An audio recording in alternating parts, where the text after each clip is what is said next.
wanted to ask you because a lot of like when you was working with Joe, a lot of that music, he was really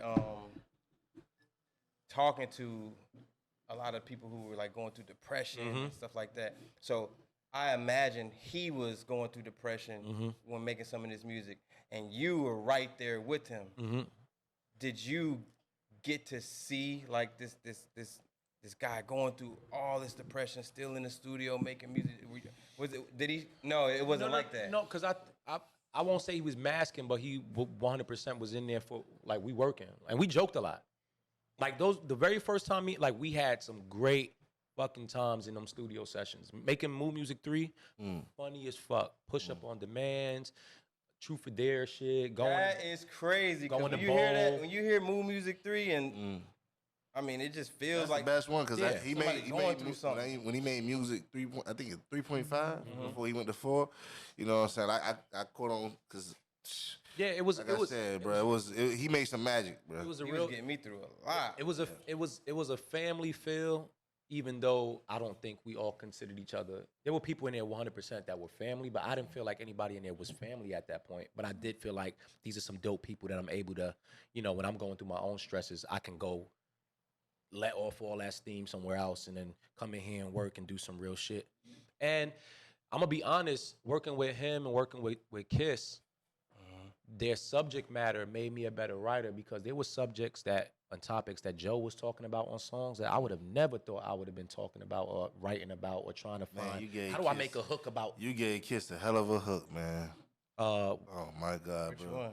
That was I got it on my playlist, brother. Trust me, it was phenomenal, man. Why he find that? Like what? Kisses to the Sky, man. Oh, Kisses to the Sky. Oh my God, bro. I made that record. Me and my boy Blame Ronnie, we made that record in 2016 when I first moved to LA. Wow. And I made it for Kiss and Fab's album. Okay. Oh, that's why I say Jason versus Freddie. Yeah. A Fabulous Life You Can Live. I was trying to tie both of these names into the hook. And I sent it to a guy at the time who was Kiss's partner, Ice Pick J. Rest in peace to Ice Pick J.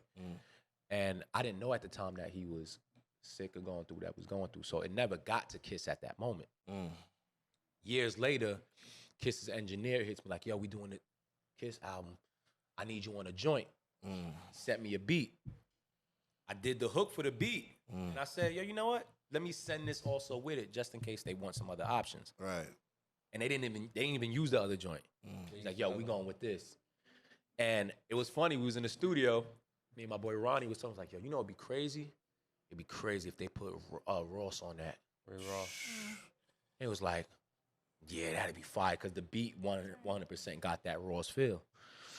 Sure, because Super High had like that gives me the Super High feel. Exactly. So when they called back and homie Steve-O, who was A&Ring at the time, the album, was like, yo, we putting Ross in it. It was like, nigga, this. You couldn't have tell me no better. Cool. Now in my mind, I'm like, great. We got a placement on Kiss joint. Cool. Cool little check. Cool little look. I needed it at the time. My homeboy needed it at the time. When they call like, yo, we making it a single, and we need you to come out to do the video. Nigga, what? I'm there. Yeah, I put on my best R&B shirt. But it was dope. It was dope. Yeah, man. Who was the hardest person to work with for you?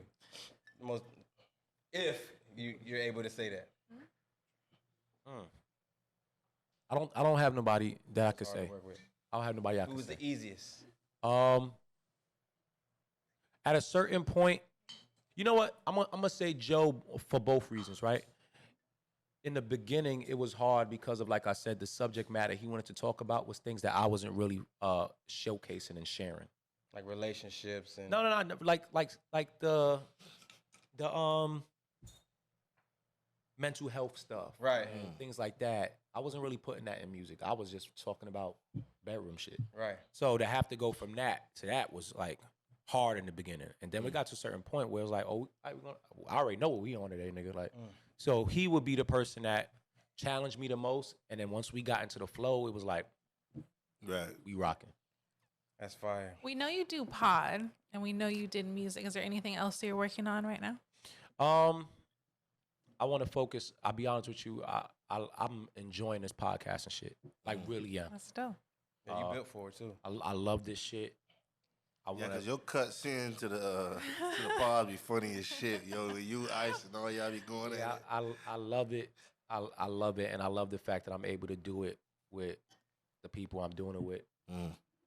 And I want to focus and getting better at that because I do see this as a long-term thing. I want to be able to sit at anybody's podcast and fit right into the situation and talk about any topics, whether it be politics. And you know, I started watching wrestling again just so I can know shit about wrestling just in case. And the women on there starting to look better, right? I thought I was tripping. No. They showing a little bit more cheeks and everything. Yeah, the women in wrestling look way better than back. Yeah. Way better. Like, yeah.